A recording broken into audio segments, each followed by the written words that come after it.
Welcome to my channel Shadows of History. Why did the Mongols kill so many people? Upon the death of Genghis Khan, a secret history of his life was written for his family. It remained lost for centuries, and only in the last 50 years have scholars unlocked its secrets. Locked within this secret history, written and rewritten in an unintentional cipher of Mongolian pronunciations in Chinese calligraphy, only to then be forgotten for half a millennium, is a tale of a man's love for his grandson, and his desperate pain and merciless wrath. The Wrath of Khan. Genghis Khan had a favorite grandson, a young boy within whom he saw a reflection of himself. Over the years, Temujin formed an intimate connection with this beloved grandson, far more than with any other, and while the world has all but forgotten his name, the love of a grandfather echoes across the ages. Genghis Khan is infamous for having more children than a serial sperm donor. Temujin had hundreds of children and grandchildren, but he only had one favorite, a brilliant boy he saw himself in, and molded from a young age in his image. This grandson, named Mutukin, spent his childhood and adolescence in the company of his grandfather. They rode together, hunted together, and as he grew older, he followed Genghis Khan on military campaigns. The little boy who sat beside history's greatest conqueror at councils of war and state. The boy destined to inherit the world. Mutukin, now in his teens, accompanied his grandfather on his conquest of the Jin dynasty of China. For the next few years, while Genghis Khan relentlessly ground down the extensive Chinese outer defensive lines, steadily taking border fortresses and advancing deeper into the heartland of China, his grandson stood beside him, learning the art of war from its greatest master. Knock, knock. Hello, no, I'm terribly sorry.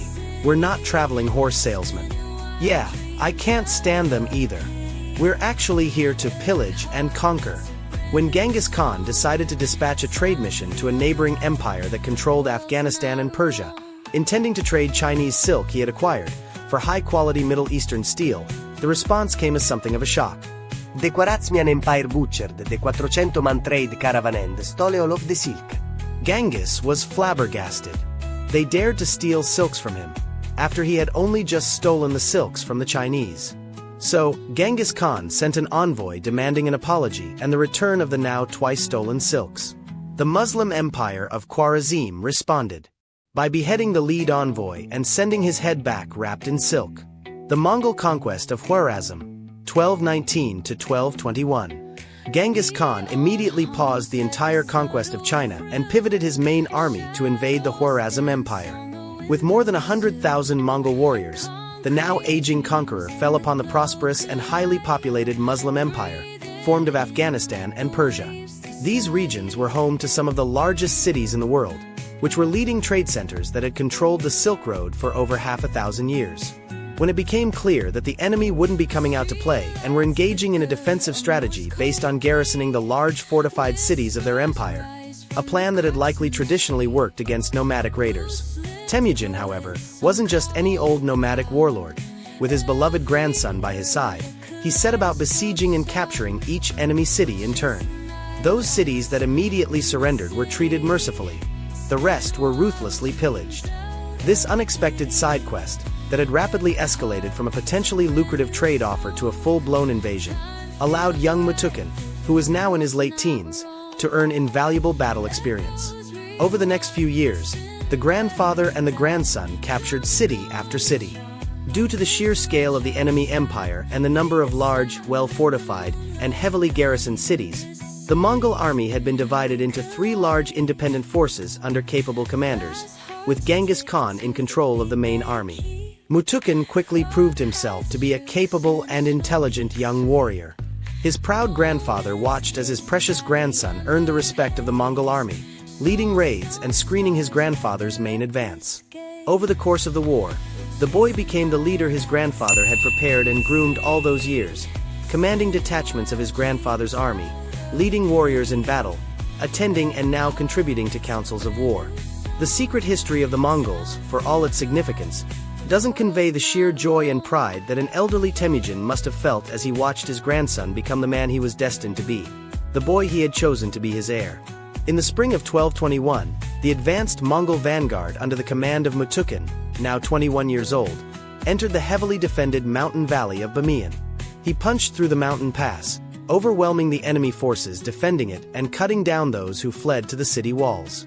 The young warrior had effectively seized control of the verdant valley of the giant Buddhas, cutting off all supplies and reinforcements to the highly populated city of Bamyan. When Genghis Khan, now 60 years old, marched into the valley, he gave his grandson the command of the Mongol army to capture the large city of Bamyan. Mutukin besieged the city, diligently performing important tasks and inspiring his men while patrolling the Mongol front lines. While Genghis Khan looked on, a stray arrow struck his beloved grandson, and he died before his grandfather could reach his side. While Temujin mourned, word quickly spread that the heir to the Mongol Empire, the boy Genghis Khan had chosen and personally prepared to take the reins, had died in battle. Suddenly, cities that had previously surrendered and sworn their loyalty to the Mongols rebelled and began butchering Mongol overseers, merchants, and soldiers. The wrath of Khan, the unbridled rage of a bereft grandfather. The magnitude of the vengeance Genghis Khan unleashed is difficult to fathom. The entire population of the city of Bamyan, every man, woman, and child, was executed, along with their cats and dogs. All of the bodies were mounded up, beneath the shattered ruins of the destroyed city. Bamyan City was thereafter known as the City of Screams. Over the course of the remaining months of the war, Genghis Khan reaped his terrible revenge, laying waste to any city that had rebelled after Mutukin's death. In Greater Khorasan alone, 3 of the largest cities in the known world were destroyed. Between 10 and 15 million people were killed.